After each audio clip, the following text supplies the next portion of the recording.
What's up, guys? How is it going? How's it hanging? Got a little bit of a different video for you guys today. I'm gonna be showing you, 1, 2, 3, 4. I'm gonna be showing you 12 plugins. So I'm not gonna be going like super duper in depth in any of these plugins. I just kind of want to tell you about the plugins, tell you what they can kind of do, and tell you what you can use them for. These are just kind of to shine some light on some of the plugins that I use a lot and that I really enjoy. Just kind of gives me an opportunity to nerd out a little bit. Hopefully this will be an enlightening experience for everyone involved. Oh, and by the way, all the links for these plugins will be down in the description too if you want to download any of these, buy them, whatever. So just go down in the description if any of this stuff sounds cool to you. All right, so 12 plugins. Let's hop right into it. So in preparation for this video, I made a beat to showcase the plugins I wanted to talk about. It's kind of a corny, like funky, like beat, but that's not the point of the video. You know, this is about the plugins, not about the music today.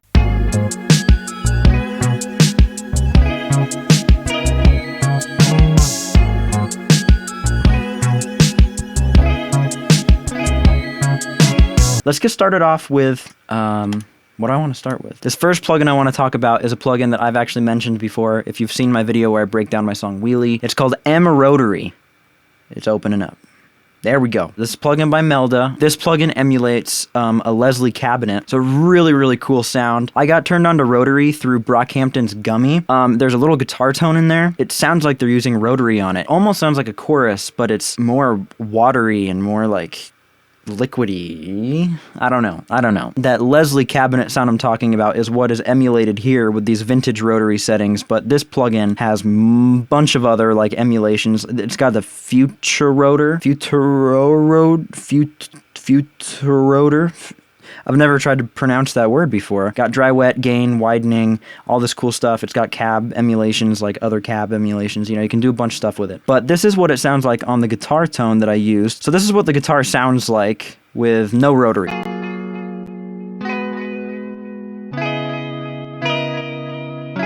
It still sounds cool, but then you put this rotary on there.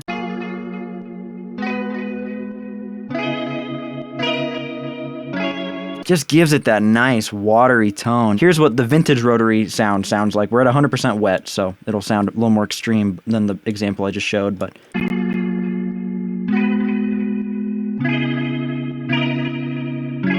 and then you can make the rotary slow down in speed, and that's what this sounds like. Spinning. Yeah, that's MRotary by Melda. Alright, so still on the guitar part, there's another plugin I wanted to show off too. And this plugin is one by Abhorrent DSP, I think is how you pronounce it. It's called SketchCassette. In this example, I actually ended up using SketchCassette 1 because I'm a creature of habit. SketchCassette 2 is now out, and you can get this version of SketchCassette as like a legacy download. This is a lo-fi plugin, if you want to call it that. It emulates cassette tape, your sound going through cassette tape. You know, some people hate it. Some people hate cassette tape and think it's just absolutely just a despicable thing, but I love the way cassette sounds. It just adds a lot of character to your sound. It's really cool. It's a pretty cheap plugin too. It's only about 30 bucks, which in the plugin world is pretty cheap. So here's the guitar without SketchCassette.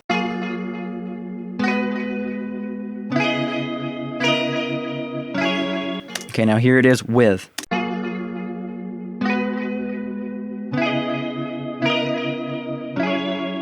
So if you can hear, you know, it rolled off some of those highs. It compresses things together a little bit too. There's 3 different types of tape that you can use. This type 1 is the most lo-fi. It's going to roll off the most high end. This type 2 makes it much more like metallic sounding. And then there's this metal one, which sounds really metallic, but in a good way. I don't know what I'm talking about anymore. But yeah, really cool. You can mess with the wow and the flutter, so you can make the sound really like warble around.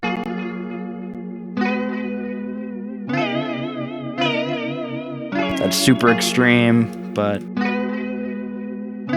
flutter.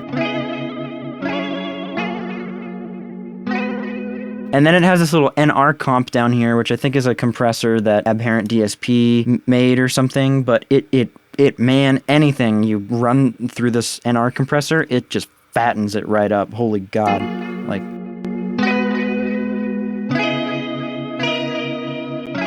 I love running drums through this plugin. I love running bass through it. I do have a real cassette recorder. If I don't ever feel like using that, or if I want to have more flexibility with my sound, my recordings or whatever, you know, SketchCassette. Real nice. This next plugin I want to talk about is an Ableton stock plugin. So I'm really sorry if you don't use Ableton. I'm sure there's other ways to emulate what this plugin is doing, but you know, Ableton just comes with it in a nice package. So it's this Ableton drum bus right here. This Ableton drum bus. Jesus,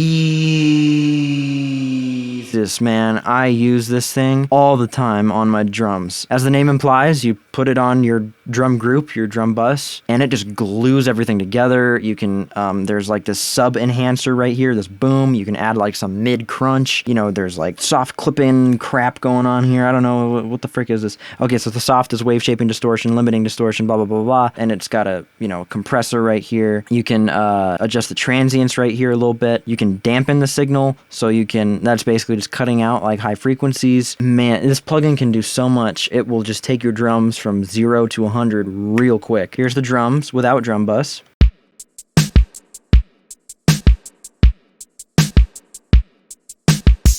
Okay, and here's with.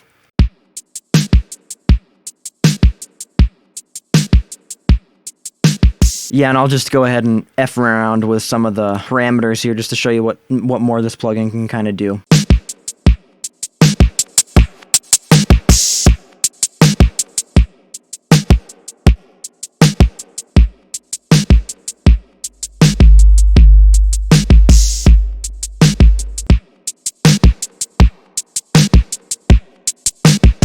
All right, next up is a plugin that's very near and dear to my heart. One of my favorite plugins of all time is J37.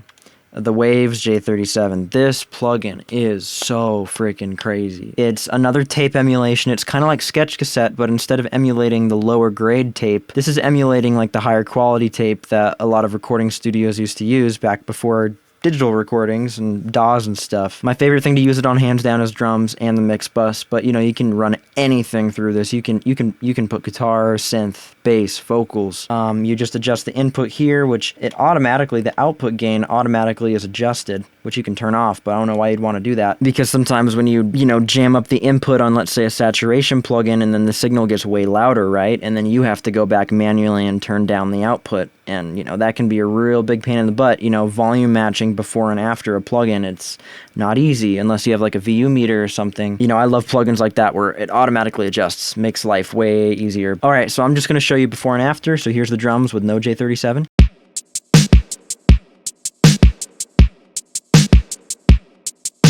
Okay, here's with.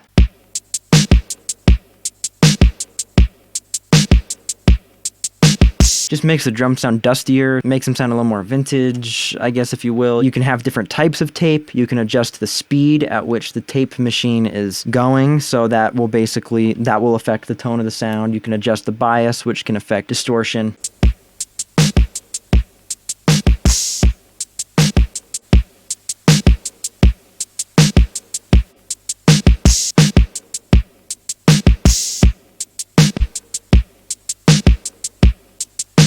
Absolutely love it on everything. And it's a Waves plugin, so it's freaking on sale 24/7. I think it goes for around $30, so again, not that expensive. So this next plugin I want to talk about, another staple of mine, Maserati B72, again, another Waves plugin. As the name implies, well, the B72 doesn't imply much, does it? I take that back. All right, okay. Let me get my ducks in a row here. Okay, so it may not, oh, well, it says bass right here at the bottom of the plugin, so never mind, I was on the right track. So bass right here, boom, B72. Sounds like an airplane. Isn't that an airplane? It's like a B something, B52.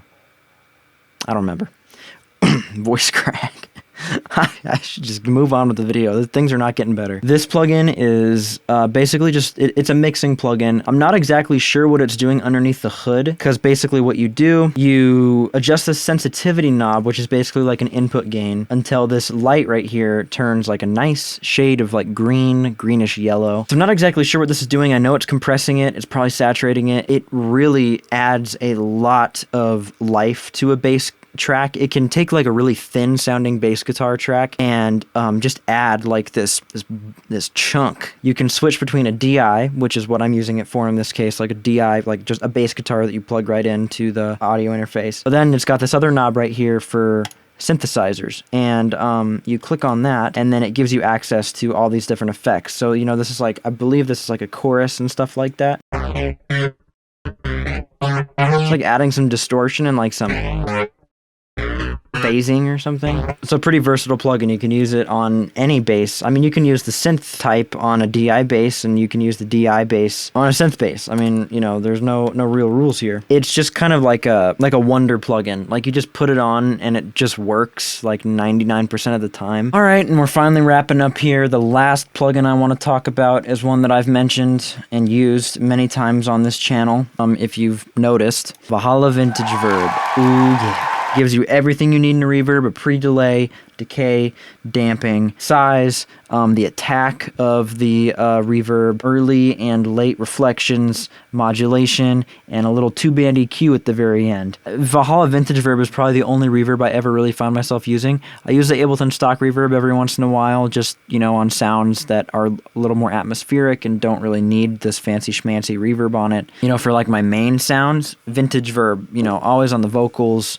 always on lead guitar stuff, rhythm guitar. Here's how I used it in the context of this beat. So here is this little string patch that I made. It's just a sustained string sound. Then you put this Valhalla verb in there with these little notches. And that softens up the string patch a little bit. No, and I'll just kind of go ahead and demonstrate a little bit on some other sounds too. Here it is on like a drum break here.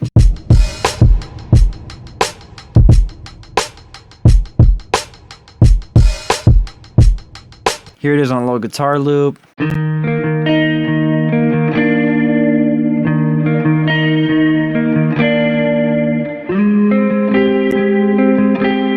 Yeah, stellar reverb plugin. It's awesome. All right, well, I think that about wraps it up for my plugins that I wanted to talk about. I would like to make more videos like this and talk more about different topics and stuff. If you guys want me to make more videos like this where I'm talking about plugins or talking about just whatever else, just let me know by any means. I mean, I'm probably going to make more of these videos anyway, just because I kind of want to branch out and make different types of content a little bit. So yeah, I mean, I really hope you enjoyed. I really hope you got something out of it. Hope you learned something. Hope you discovered something. I'll be back with another video in a couple weeks. Till then, take care. All the links to the plugins will be down in the description if you want to check them out.